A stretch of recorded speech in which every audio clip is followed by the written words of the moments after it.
Hello guys, আবার একটা নতুন দিন, অনেক দিন পর আমি আবার ভিডিও করছি। এর মধ্যে না প্রায় 20 দিনের মধ্যে আমার অনেক রকম ঘটনা আমার সাথে ঘটে গেছে। যেরকম আমার খুব একটা প্রিয় মানুষ যে আর এই দুনিয়াতে নেই, সেটা হচ্ছে আমার বাবা।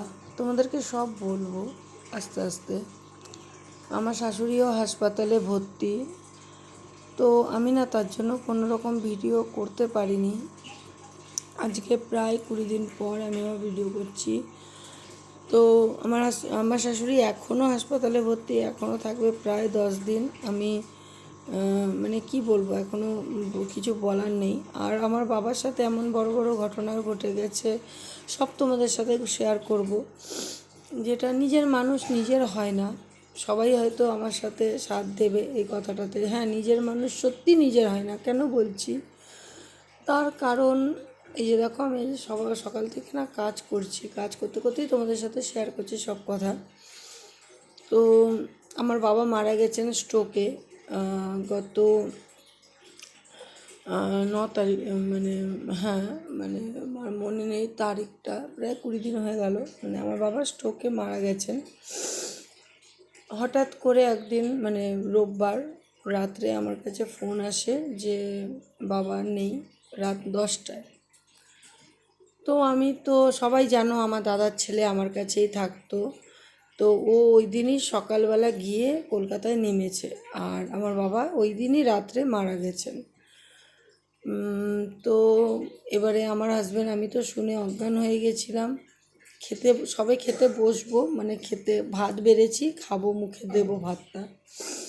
তো যাই হোক, আমি অজ্ঞান হয়ে গেছিলাম। তো আমার হাজব্যান্ড সঙ্গে সঙ্গে আমার বৌদিকে ফোন করেন যে এরকম, মানে আমার পিসিকে, আমার বৌদিকে, সবাইকে ফোন করে করে জানাচ্ছিলেন, কেননা ওখানে আমার দিদি একা পড়ে গেছিলো। তো সবাইকে ফোন করে করে জানাচ্ছিলেন। এবারে আমরা তো ফারাক্কা থেকে যেতে যেতেও আমাদের সকাল হয়ে যেত। ওই সময় যদি বেরোতাম, তো আমাকেও ডাক্তার এসেছিলো দেখতে। তো এই পরিস্থিতির মধ্যে আমার বৌদিকে আমার হাজব্যান্ড বললেন যে শুনেছো? তো বলছে না, আমি শুনিনি। তবে তখন আমার হাজব্যান্ড বললেন যে মুখে আগুন তো শুভই দেবে, যাক, ভগবানের কি কৃপা যে আজকেই গিয়ে শুভ পৌঁছেছে। তখন আমার বৌদি বললেন কি যে না, ও কেন মুখে আগুন দেবে, ওকে আমি দিতে দেবো না মুখে আগুন। তো যাই হোক, কথাটা শুনে আমার আরও, মানে পরে যখন আমার হাজব্যান্ড আমাকে বলছেন, আমার আরও দুঃখ হলো যে আমার বাবার ছেলে, মানে আমার দাদা তো মারা গেছে, অনেকেই জানেন আমার দাদা মারা গেছে ট্রেন অ্যাক্সিডেন্টে। তো আজকে দাদার যে মানে একটা ওয়ারিশ রেখে গেছে দাদার ছেলে, তো তার মুখে আগুনটাও আমার বাবা পেল না, মানে তার হাতেও মুখে আগুনটা পেল না। আমাদের বংশের কারোর হাতেই মুখে আগুন পেল না। তার মেয়ে, সে অন্য গোত্রে চলে গেছে, তার মেয়ে দিয়েছে নিশ্চয়ই। সেটা দেখেন, এটা হচ্ছে অপশনাল, মানে কেউ নেই তো ওকে দিতেই হয়েছে, এরকম ব্যাপার। তো পরিস্থিতি এমন ছিল, আমার বৌদি, আমার দাদার ছেলে না একটু পাটা ধরে নমস্কার করেছে, না একটু পায়ে গঙ্গার জল দিয়ে পাটা ধুয়ে দিয়েছে, না একটু, মানে কি বলবো, একটু মানে গঙ্গা জল মুখে দিয়েছে, কোনো কিছু না। তো বললো, এবারে আমিও আমার দিদিকে বলে দিলাম যে তোরা ওকে মুখে আগুন দিতে বলবি না কেন। ও না বলে দিয়েছে যে ও মুখে আগুন দেবে না। আর ওখানে মার যে পরিস্থিতি, ওখানে একটা ঝামেলা সৃষ্টি আমি চাইছিলাম না।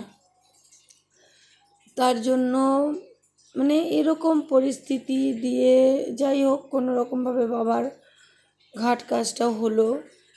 বাবা ভালোভাবে, বাবার পুরো দেহটা চলে গেল গঙ্গাতে। তো গাইস, আমি এখন ভয়েসও দিতে পারছি না, আমার মনের এরকম অবস্থা। তো যাই হোক, এইভাবে দিনগুলো যাচ্ছিল। আর আমি, মানে জানি না কার কার কপালে এই রকম জোটে। আমার বাবা হয়তো অনেক অন্যায়, হয়তো অনেক পাপ করেছিল, তার জন্য নিজের পোতার হাতেও আগুন পেল না। আর আমার বৌদির সাথে তো কোনো সম্পর্ক রাখার কোনো কথাই আসে না। কেন? ও অ্যাকচুয়ালি তো আমার দাদা নেই তো আর কিছু নেই, এটা আমরা জানি। তবুও আমি ভেবেছিলাম যে দাদা নেই তো কী হলো, দাদার ছেলেটা আছে, সে আমাদেরকে মেনে নেবে। সত্যি কথা, সে আমাদের জন্য জন্ম নেয়নি, সে আমাদের জন্য বড় হচ্ছে না, সে একমাত্র তার মাসি, মামা, মা, দিদা তাদের জন্য বড় হচ্ছে। নিশ্চয়ই এটা হওয়াটাও স্বাভাবিক, কারণ ওর মা যেরকমভাবে শেখাবে ও সেরকমভাবে শিখবে। তো এই তো কথা গাইস। দেখো, নিজের মানুষ নিজের হয় না, পরের অনেক সময় নিজের হয়ে যায়। তো এইভাবেই চলছে। আমার শাশুড়ি ওই আমার বাবা মরার পরের দিন থেকেই একটা কেমনই খাওয়া দাওয়া ছেড়ে দিল, জলটুকুও খাচ্ছিল না। অনেক কষ্ট করে তাকে 4 দিন রেখেছি বাড়িতে, কিচ্ছু খাওয়া কিচ্ছু দাওয়া না, আমি জোর করে খাওয়াতে গেছি, আমাকে কামড়ে দিয়েছে। তো এই রকম অবস্থা হয়ে গেছিলো আমার শাশুড়ির। দিয়ে আমরা তাকে অ্যাডমিট করি বহরমপুর হাসানের নার্সিংহোমে। তো এখনও সে সেখানেই আছে, একটু বেটার আছে আগের থেকে। তো এই তো খারাপ খারাপ খারাপ করেই একদম 15-20টা দিন আমার কেটে গেল, তাই কোনো ভিডিও তোমাদেরকে দিতে পারিনি। অনেকের কমেন্টও আসছে শুধু রিল বানালে হবে, ভিডিও করব কি করে, যখন আমি ভয়েস দিচ্ছি না এখনও আমার কষ্ট হচ্ছে জানো গাইস। তো এটা হচ্ছে কারণ। এবার এডিট করব, আমার ঘুম হচ্ছে না টোটালি। আমি 15 দিনে মনে হচ্ছে 5 কি 6 ঘন্টা ঘুমিয়েছি, এরকম অবস্থার মধ্যে আছি আমি। তো যাই হোক, বাবা মা তো সারা জীবন কারোর বেঁচে থাকে না, চলে গেল অনেক তাড়াতাড়ি আমার বাবা। আমি বুঝতে পারিনি, ভাবতে পারিনি। আমার মা অসুস্থ, কিন্তু বাবা হঠাৎ করেই পড়ে গিয়ে চলে গেল। কিন্তু হ্যাঁ, এইটুকু টাইমের মধ্যে শুধু আমার ননদ ছাড়া আমাদের সাথে আর কেউ ছিল না। হ্যাঁ, নিশ্চয়ই আমার পরের লোক ছিল, যেরকম এক কাকিমা, তোমরা হয়তো সবাই দেখেছো আমার রিলসে, সেই কাকিমা। তারপরে আর একটা যে মেয়েকে দেখেছো, সে কাকিমা তো আমাকে এক মুহূর্তর জন্যও ছাড়েনি। কি বলবো, খুবই একদম সাথ দিয়েছে। বলে নিজের থেকেও পর ভালো, পর থেকেও জঙ্গল ভালো, একটা কথা আছে, সেরকমই আমার সাথে ঘটলো এই 20 দিনে। তো যাই হোক, নিজের থেকে নিশ্চয়ই পর ভালো। আমি এখন পুরো প্রমাণও পেয়ে গেলাম, ওনাকে সারা জীবন আমি ভুলতে পারবো না, এটাও আমি জানি। তো এই তো আজকে একটা নতুনত্ব রান্না করছিলাম, মাশরুম দিয়ে চিংড়ি মাছ। জানি না, আমি আজকে না কোনো কিছুই তোমাদেরকে, শুধু কাজটাই দেখালাম, কোনো কিছু শেয়ার করতে পারিনি। খুব মনটার অবস্থা খারাপ। আমি এইভাবেই ভিডিও ভয়েস দিলাম, কিছু মনে করো না গাইস, অনেক রকম কথা বলে ফেললাম। তবে হ্যাঁ, কথাগুলো বলার প্রয়োজন ছিল, তাই বললাম। কারোর না কারোর সাথে তো এরকম ঘটেছে। আমি জানি আমার বাবা মার মতন, আমাদের মতন খারাপ কারোর সাথে ঘটেনি, কিন্তু আমার বাবা মরে যাওয়ার পরেও শ্মশানে যাওয়ার সময়ও নিজের বংশের কারোর আগুন পেল না, এটা থেকেও পেল না। এটা একটা বড় ধাক্কা আমাদের কাছে। তবে মা আছে, মাকে তো কাউকে ছুতেও দেবো না, এটা তো 100% কিন্তু কার দাদা, কার দাদার ছেলে, কার দাদার বউ এরকম ব্যবহার করে কার কার সাথে, কমেন্টও জানিও গাইস। রীতিমতন ঝগড়া করছে আমাদের সাথে, রীতিমতন। আমার পিসি, আমার ছোট পিসি আর দাদার বউ আর দাদার ছেলে। এটা ভাবা যায় না যে কী করে করলো।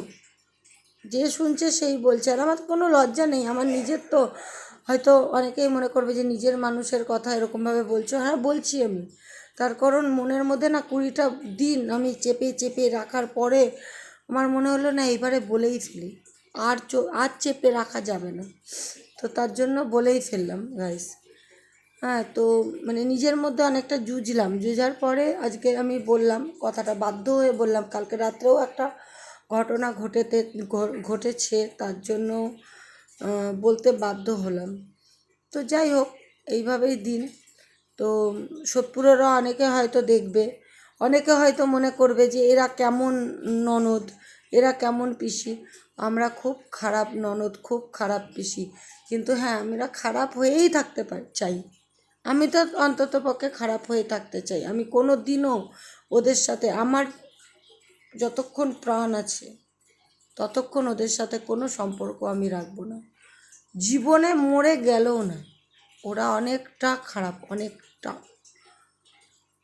আমি জানি অনেকে হয়তো আমার বৌদিকে চেনেও না, হয়তো আমার দাদার ছেলেকে চেনেও না, কিন্তু যারা যারা চেনো তারা তারা এই কথাগুলো শুনে রাখো। আমার বাবার মৃত্যুতে এই ঘটনাগুলো হয়েছে। তো এই পর্যন্তই গাইস। তো ব্লগটা ভালো লাগলে লাইক শেয়ার কমেন্ট করতে ভুলো না। আমি কোনো কন্টেন্টের জন্য কিন্তু কথাগুলো বললাম না, আমি নিজের মন থেকে একদম মানে নিজের মন একদম মানে মনের থেকে আমি কথাগুলো বললাম যে জীবনে কার কার কার কার জীবনে এই দিনগুলো আসে, মানে এই রকম ঘটনা কার কার জীবনে ঘটেছে। আমি জানি অনেকের জীবনে ঘটেছে, কিন্তু অনেকে ভয় পায় বলতে, কিন্তু আমি কোনো ভয় পেলাম না। তার কারণ আমি নিজে মানে একদম নিজের চোখে নিজের কানে কথাগুলো শুনেছি, দেখেছি ঘটনাটা, তার জন্য কোনো ভয় পেলাম না, একদম স্ট্রিক্টলি সামনাসামনি বললাম। তো ওই সময় না ভিডিও করার মতন পরিস্থিতি ছিল না, নাহলে আমি ভিডিও করেও তোমাদেরকে দেখাতাম। তো কিছু কিছু ক্লিপ আমি নিয়েছি, পরে হয়তো আমি একসাথে এডিট করে দেখাবো, কিন্তু ওই দিনগুলো না গাইস আমি মনে করতে চাইছি না জানো। তার জন্য মানে ভিডিওগুলো আমি এডিট করব কি ডিলিট করব আমি নিজেও বুঝতে পারছি না। তো এইরকমভাবে দিনগুলো যা গেল আমাদের। আমরা দু বোন মিলে আমার বাবার কাজ পরিপূর্ণ করলাম।